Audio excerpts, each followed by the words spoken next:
Hi, my name is Amie Thompson, and I am one of 3 metabolic dietitians at Greenwood Genetic Center. Our patient population are those that are diagnosed through our state newborn screening program with inborn errors of metabolism.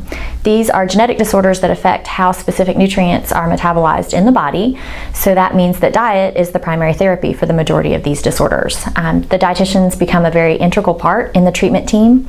I work very closely with our metabolic geneticist, monitoring patients, monitoring their lab values, their growth, their development, discussing changes that need to be made, and then doing those changes, doing the calculations for their diet or their formula. And then on the flip side of that, I get to work very closely with the families because I take that information back to them and help them understand the changes we're making, help them implement those changes for the patient. So again, the dietitian becomes a very important part of the treatment team.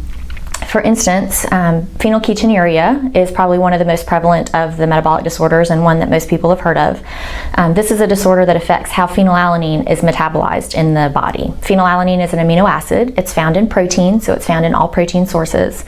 For these patients, they may be on a very mild restriction or a very severe restriction. That's something that, again, working with the geneticist that we decide upon based on labs, based on following their growth patterns, we'll make changes or make restrictions or make allowances in their diet to provide enough phenylalanine for growth and development, but not so much phenylalanine that it becomes very toxic to the brain in high levels.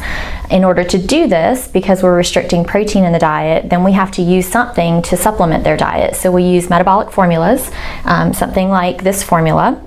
They have formulas for all of the different disorders, so we will supplement the diet with this. And so that's where doing the calculations to know how much formula to give them based on how much protein is allowed in their diet so that we can ensure they're complementing their diet. They're getting enough things like iron and calcium and vitamin D that are all found in very high protein sources that these patients are not allowed to have.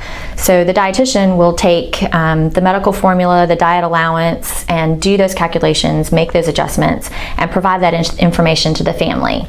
This is a great position for somebody who likes the very medical side of treatment. My background, I actually graduated from Appalachian State University with a degree in nutrition and did my graduate internship through Winthrop University. But my primary background is pediatric nutrition, critical care. So I worked with neonatal intensive care and cardiac critical care, but I didn't get very much family or patient interaction in those jobs.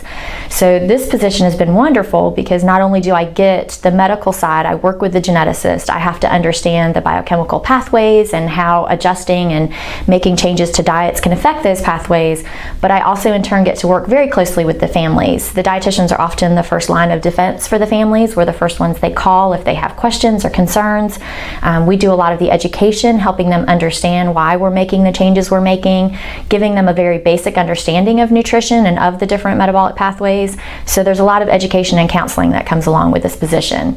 So as a dietitian, if you like both sides of that, if you like the math and the medical side of nutrition, which I love, but you also really want to work with families and you want to be able to talk with them and become a very important part of their care, this is a wonderful position to have.